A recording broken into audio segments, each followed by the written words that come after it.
예, 안녕하십니까. 오늘 주제는요, 2차 전지 밀어내는 반도체 주도주로 나서나라는 내용입니다. 뭐 핵심 내용들만 좀 읽고 제 의견도 좀 말씀을 좀 드려보도록 하겠습니다. 반도체 수출이 점차 개선되고 있어 삼성전자 엔비디아 공급 재개가 맞물리는 4분기를 겨냥한 전략이다. 뭐 이런 내용입니다.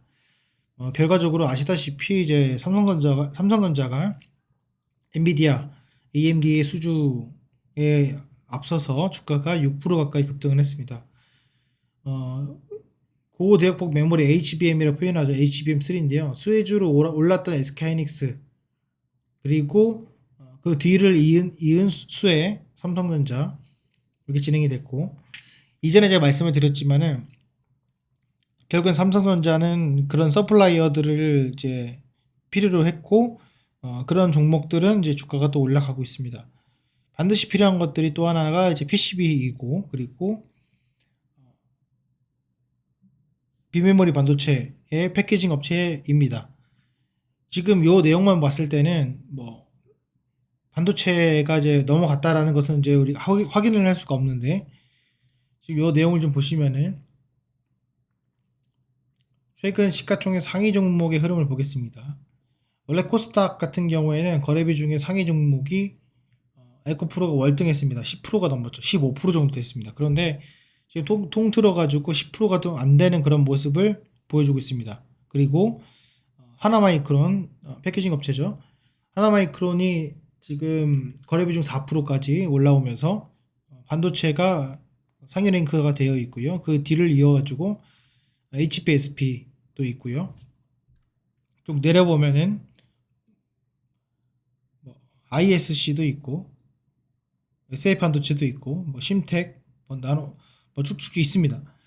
뭐 두산 테스나도 있고요. 그러니까 거래 비중 상위 종목으로 지금 반도체 종목들이 이제 코스닥에서도 많이 올라오고 있는 상황이고, 코스피 같은 경우에도 삼전이 맥을 못 쳤죠. 4위, 5위 했었는데 당당히 1위를 했습니다.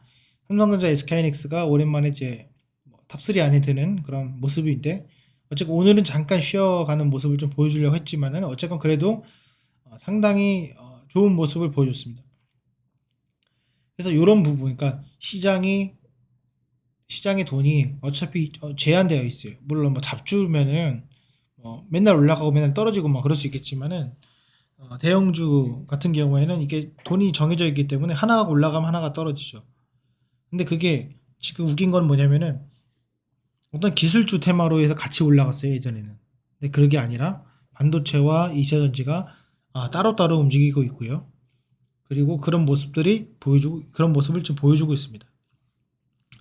그리고 이제 대차 거래 추이를 잠깐 보면은 삼성전자는 지금 음, 대차를 더 치고 있진 않죠. 그게 치고 있진 않은데, 에코프로를 보게 되면 늘어나고 있죠. 그러니까 지금 전체적인 시장을 봤을 때는 늘어나고 있어요. 늘어나고 있지만 2차 전지는 같이 그 트렌드로 늘어나고 있고, 반도체는 늘어나고 있지 않다라는 것을 이제 확인을 할 수가 있어요.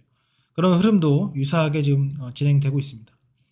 그리고 거래량과 장대 양봉을 보게 되면은, 제가 이제 멤버십이거나 라이브에서도 말씀을 드렸지만은 조정이 끝났다. 조정이 끝났고 아름다운 조정이다. 그리고 그게 반도체뿐만 아니라 PCB도 그렇고 다른 기술주들도 어느 정도 조정이 받은 상태이다.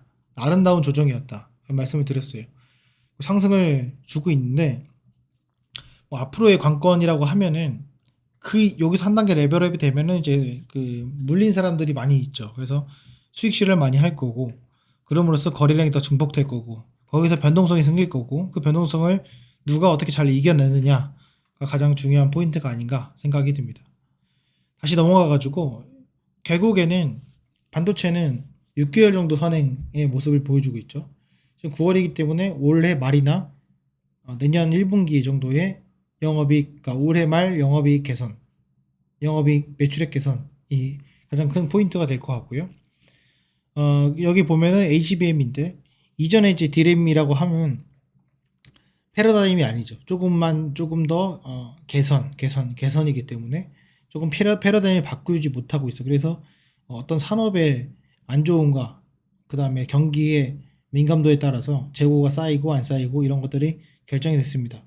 물론 그게 좋아요. 하지만은 그 다음은 HBM이거든요. 그러면은 이것은 사실 경기와 무관하게 시간이 지나면 지날수록 앞으로 가면 갈수록 더욱더 부각이 되는 산업의 어떤 아이템이 되기 때문에 그런 부분에 있어서 멀티플을 회사에서 더 줄 수가 있고, 그렇게 되면은 상대적으로 그냥 그랬던 주가가 싸 보이는 그런 약간 상대적인 그런 모습을 보일 수 있다는 거죠.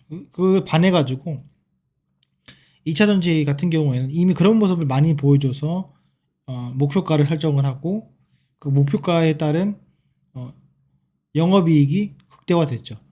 앞으로 그 영업이익률이 더 극대화가 되는지 감소하는지 유지하는지, 그리고 정말로 청사진을 그렸던 그 매출액을 도달하는지, 이런 것들이 사실 도달하거나 어떤 목표가를 이루거나 함에 따른 그 제한이 있죠.